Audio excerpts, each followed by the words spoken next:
Selama bertahun-tahun, penanganan terorisme seringkali identik dengan penindakan. Aparat bergerak ketika ancaman sudah muncul. Penangkapan dilakukan setelah jaringan terbentuk. Negara hadir ketika kekerasan sudah terjadi. Pendekatan seperti ini memang penting, tapi dunia hari ini berubah.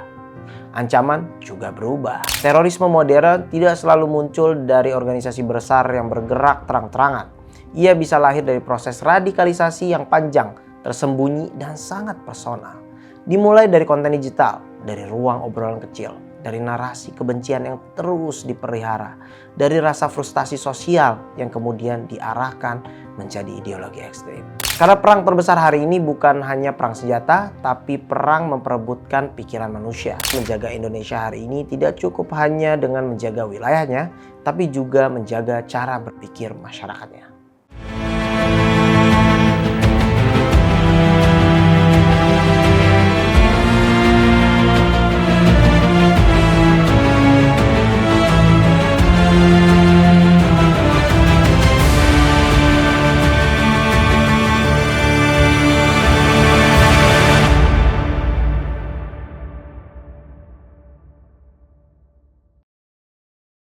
Di tengah dunia yang makin penuh ketidakpastian, ancaman terhadap sebuah negara hari ini tidak selalu datang dalam bentuk perang terbuka. Kadang ancaman itu tumbuh perlahan, diam-diam menyusut lewat ruang digital. Propaganda, ujaran kebencian, hingga ideologi kekerasan yang menyasar anak-anak muda. Dan Indonesia tampaknya mulai membaca perubahan pola ancaman tersebut. Karena itulah Presiden Prabowo Subianto menandatangani 2 peraturan presiden sekaligus yang sama-sama berkaitan dengan penanggulangan terorisme, yakni Peraturan Presiden Nomor 8 Tahun 2026 tentang Rencana Aksi Nasional Pencegahan dan Penanggulangan Ekstremisme berbasis kekerasan, serta Peraturan Presiden Nomor 9 Tahun 2026 tentang Badan Nasional Penanggulangan Terorisme atau BNPT. Sekilas aturan ini mungkin terdengar administratif dan teknis, tapi ada pesan penting yang sedang ingin dibangun pemerintah. Pendekatan terhadap terorisme harus berubah. Selama bertahun-tahun, penanganan terorisme seringkali identik dengan penindakan. Aparat bergerak ketika ancaman sudah muncul. Penangkapan dilakukan setelah jaringan terbentuk. Negara hadir ketika kekerasan sudah terjadi. Pendekatan seperti ini memang penting, tapi dunia hari ini berubah. Ancaman juga berubah. Terorisme modern tidak selalu muncul dari organisasi besar yang bergerak terang-terangan. Ia bisa lahir dari proses radikalisasi yang panjang, tersembunyi, dan sangat personal. Dimulai dari konten digital, dari ruang obrolan kecil, dari narasi kebencian yang terus dipelihara, dari rasa frustasi sosial yang kemudian diarahkan menjadi ideologi ekstrim.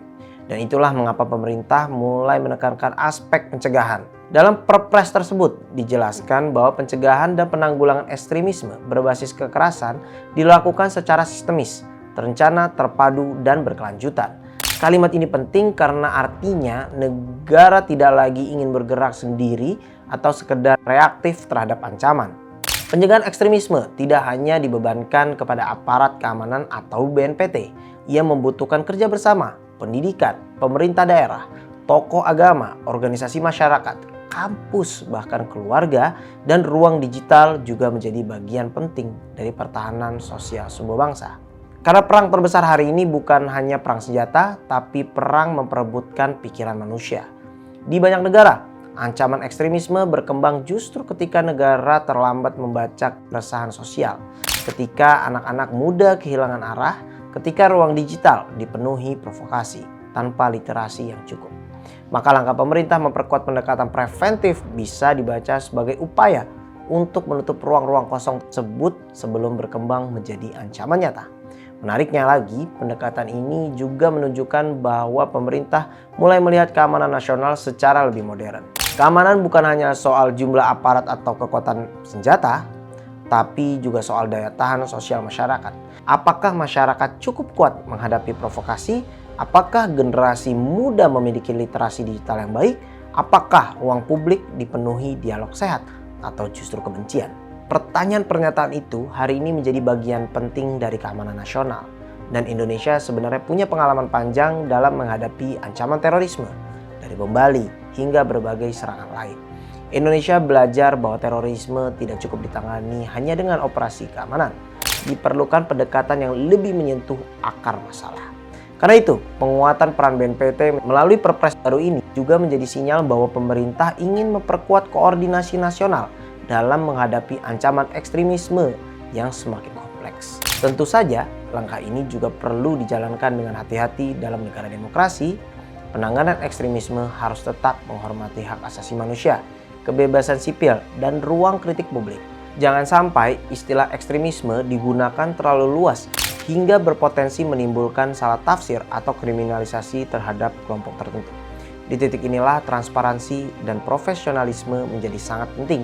Namun jika dijalankan secara proporsional, kebijakan ini bisa menjadi fondasi penting bagi Indonesia ke depan.